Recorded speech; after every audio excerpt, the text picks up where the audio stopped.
Voici le point trafic de la circulation nationale du 3 août 2018 à 14h30. Cette journée est classée orange au niveau national dans le sens dit des départs et verte dans le sens des retours, sauf en région Rhône-Alpes-Auvergne où c'est classé orange, ainsi que sur l'arc méditerranéen. Nous avons aussi une vigilance canicule qui concerne 66 départements de la France métropolitaine, ainsi que de la pollution dans le Vaucluse et dans les Bouches-du-Rhône. Dans les Bouches-du-Rhône d'ailleurs, la vitesse doit être réduite de 20 km/h sur tous les axes routiers et autoroutiers de ce département, et une régulation de vitesse est en cours sur l'autoroute A7. Donc il y a beaucoup de monde évidemment sur les routes de France, mais commençons d'abord par le quart nord-est où la situation se passe plutôt tranquillement, avec une circulation fluide sur l'ensemble des axes autoroutiers du réseau SANEF. Pas de difficulté, juste une fermeture de la sortie 45 en raison de travaux. L'accès à la 4 depuis la sortie 45 est fermé. Plus au sud, à l'est, la circulation est dense sur l'autoroute A6 à partir d'Auxerre jusqu'à Beaune. Puis à partir de Beaune, ça bouche sur 4 km en raison d'un accident sur l'autoroute A6 au kilomètre 326. Pour éviter ce bouchon, si vous êtes en provenance de l'autoroute A31, prenez l'autoroute A39, puis l'autoroute A40 et A42 pour rejoindre Lyon, et vous éviterez d'autres difficultés comme cet accident sur l'autoroute A6 un peu plus loin au kilomètre 365, ainsi qu'un bouchon au tunnel de Fourvière, toujours sur l'autoroute A6. Si vous êtes sur la 36 du monde aussi, dans la traversée de Belfort et de Montbéliard, dans les deux sens de circulation, mais sans trop grande gravité. Pour l'instant, des bouchons peut-être au péage de Saint-Maurice-Colombier ou de Fontaine sont à prévoir, surtout en direction de Dijon, Beaune, Paris et Lyon. En région Auvergne-Rhône-Alpes, c'est là où se concentre l'ensemble des difficultés, mais commençons d'abord par l'autoroute A71 où la circulation est dense à partir de Montmarault jusqu'à Clermont-Ferrand, qui se prolonge sur les premiers kilomètres de l'autoroute A75. Dans l'autre sens, il y a aussi du monde sur l'autoroute A75 et A71 dans la traversée de Clermont-Ferrand jusqu'à Combronde, bifurcation avec la 89 en direction de Paris. Sur la 89, nous avons aussi une petite difficulté, un véhicule en panne au kilomètre 454 en direction de Clermont-Ferrand, 2 voies circulent sur 3, ainsi qu'un accident sur l'autoroute A42 au kilomètre 2 en direction... non, c'est sur la départementale 383, excusez-moi, accident au kilomètre 2 sur la départementale 383 périphérique de Lyon en direction de Décully, c'est sur la chaussée extérieure, 2 voies circulent sur 3, un petit bouchon s'est produit.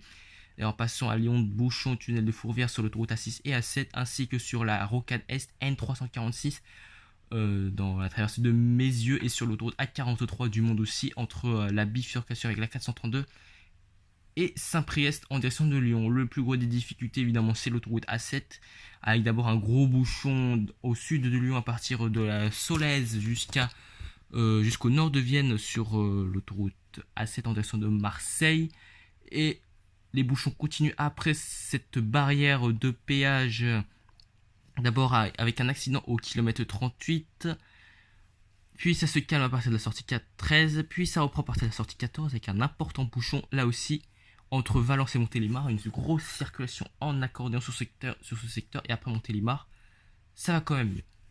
Dans l'autre sens, sur l'autoroute A7, beaucoup de monde aussi, à partir de Orange en direction de Lyon, et ça bouge à partir de Bolène jusqu'à Valence, une grosse circulation en accordéon là aussi, et du monde au niveau de la sortie numéro 15, Valence Sud, pour rejoindre la 7 depuis la nationale 7, ou pour quitter l'autoroute A7 et rejoindre la direction de Grenoble par l'autoroute A49. Mais heureusement sur la 49 tout va bien. Sur la 43 du monde, dans la zone des tunnels du Lin et de l'Épine, et ainsi que dans la traversée de Chambéry, et avec quelques véhicules en panne sur l'autoroute A41 et l'autoroute A43, mais sans trop grande gravité. Au niveau du tunnel du Mont Blanc, le temps d'attente avant l'entrée du tunnel est de 1 heure en direction de l'Italie et de 30 minutes en direction de la France. Plus de sud, nous nous approchons de l'arc méditerranéen. Alors commençons par la région PACA, qui est assez calme à cette heure-ci, même s'il y a du monde évidemment sur l'autoroute A7 dans les deux sens de circulation entre Salon de Provence et la bifurcation de Coudour, c'est entre les autoroutes A54 et A8. Sur l'autoroute A8 en direction de Aix-en-Provence, il y a une perturbation météo au kilomètre 57. Nous n'avons pas plus d'informations ici. Écoutez la radio Vinci Autoroute 107.7, ils vous donneront plus d'informations. Mais sinon, à part ça, sur l'autoroute A8, pas de grosses difficultés et un incident hors réseau, un bouchon apparemment qui met 151 sur l'autoroute A10 italienne, mais nous n'avons pas plus d'informations dessus. En s'approchant de l'arc méditerranéen, nous allons approcher du plus gros du trafic, mais d'abord un bouchon sur la nationale 113 à Arles en direction de Nîmes et aussi sur l'autoroute A54 à la fin de l'autoroute A54 justement avant de s'insérer sur l'autoroute A9 au niveau de Nîmes en direction de Montpellier. Sur la 9, petite difficulté en direction de Lyon, un poids lourd en panne au kilomètre 107, 2 voies circulées sur 3. Et c'est là que se concentrent les plus grosses difficultés, c'est à l'arrivée sur Perpignan. Vous pouvez voir sur cette carte, gros bouchon, grosse coupure. Que se passe-t-il? Un accident s'est produit au kilomètre 263 dans les deux sens de circulation, mais c'est surtout en direction de Lyon que ça s'est passé à cause d'un poids lourd à cause de l'éclatement d'un pneu d'un poids lourd. Puis le poids lourd s'est renversé et il a pris feu. Le camion transportait des oranges. Donc grosse difficulté sur l'autoroute A9. La sortie numéro 40 est conseillée, mais c'est pas indiqué sur cette carte car c'est moi qui le décide. Vous devez prendre la départementale D627 puis D83, D81 et prenez d'autres routes secondaires pour récupérer la 9 par la départementale 618 à partir d'Argelès-sur-Mer. Sinon, Vinci Autoroute vous dit que la sortie 41 est obligatoire Perpignan Nord, l'accès à la 9 est évidemment fermé. Même chose au niveau de la sortie 42 pour ceux qui étaient dans le bouchon après la sortie 41, vous devez prendre la sortie 42. L'accès à la 9 est évidemment coupé, la circulation est fortement ralentie sur la départementale D900 dans les deux sens de circulation entre Perpignan et le Boulou. Si vous êtes coincé dans le bouchon, prenez votre mal en patience, mais les pompiers sont déjà sur place pour vous distribuer des bouteilles d'eau ou ils vont bientôt arriver pour certains d'entre vous qui se trouvent peut-être un peu loin dans le bouchon.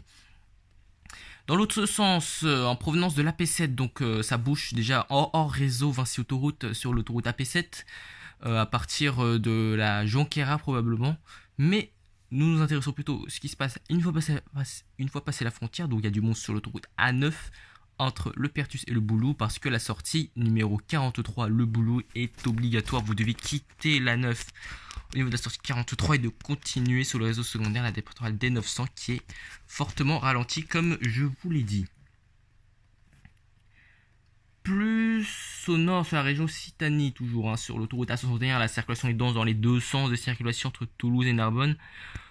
Si vous êtes sur la 61 et que vous voulez rejoindre l'autoroute A9 en direction de l'Espagne, vous devez quitter la 61 au niveau du sud-est de Toulouse et de prendre l'autoroute A66 en direction de Pamiers et de Foix et de continuer hors réseau Vinci Autoroute sur la route nationale 20 en direction d'Andorre, du Puy-Moran, puis de Bourg-Madame et de continuer sur la nationale 260 espagnole, puis sur la C16, une voie rapide espagnole qui vous fera rejoindre le nord de Barcelone.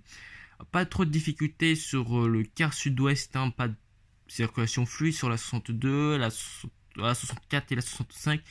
C'est sur la 63 qu'il y a un peu plus de monde en quittant Bordeaux d'abord. Beaucoup de monde qui était en provenance de l'autoroute A10 depuis la région parisienne. J'en ferai le détail juste après.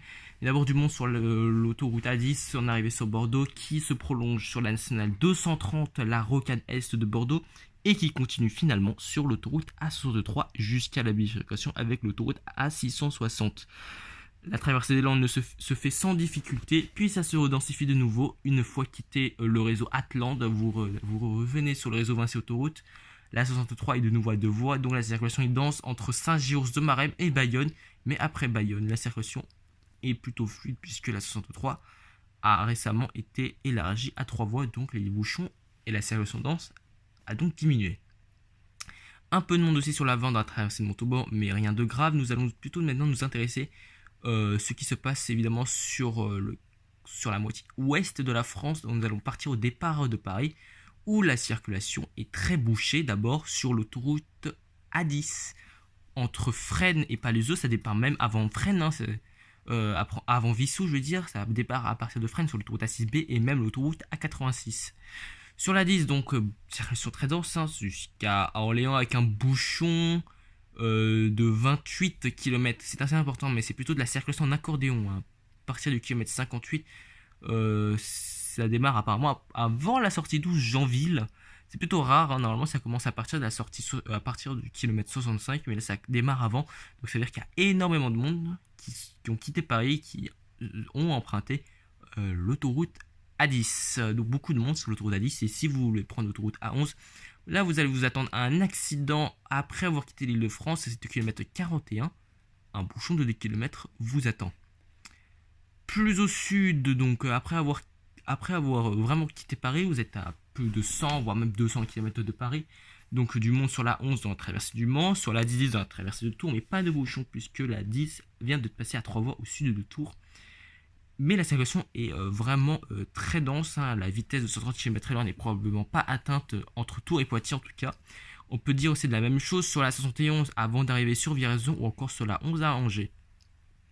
Un bouchon vous attend à la fin de l'autoroute A11, hein. C'est à partir du kilomètre 348 sur 2 km, mais il peut peut-être se prolonger hors réseau vers ces autoroutes sur la nationale 844.